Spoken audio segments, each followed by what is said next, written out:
యేసు రక్తమే జయం. పరిచర్య. Praise the lord. మార్చి 6వ తేదీ 2024.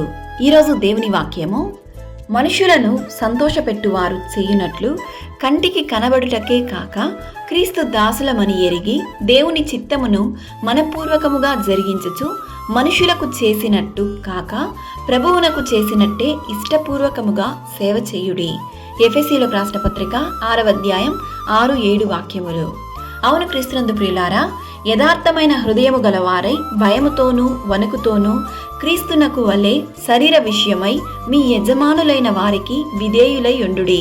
మరియు నీవైతే ధర్మము చేయునప్పుడు నీ ధర్మము రహస్యముగా నుండు నిమిత్తము నీ కుడి చేయి చేయునది నీ ఎడమ చేతికి తెలియకుండా ఉండవలెను.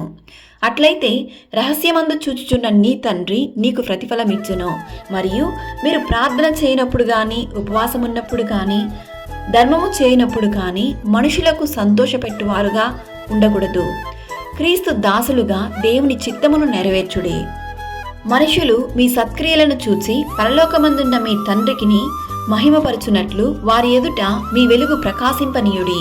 దేవుని వాక్యముల సెలవిస్తుంది, నేను మిమ్మును ప్రేమించినట్టే మీరును ఒకరినొకరు ప్రేమింపవలెను. మీరు ఒకని ఎడల ఒకడు ప్రేమగలవారైన ఎడల దీనిని బట్టి మీరు నా శిష్యులని అందురని తెలుసుకొందురనెను. మరియు నా వలన ఏవి నేర్చుకొని అంగీకరించితిరో, నా యందున్నట్టు ఏవి వింటిరో, ఏవి చూచితిరో అట్టి వాటిని చేయుడి. అప్పుడు సమాధానకర్తయగు దేవుడు మీకు తోడై ఉండునుగాక. ఆమేన్. God bless you.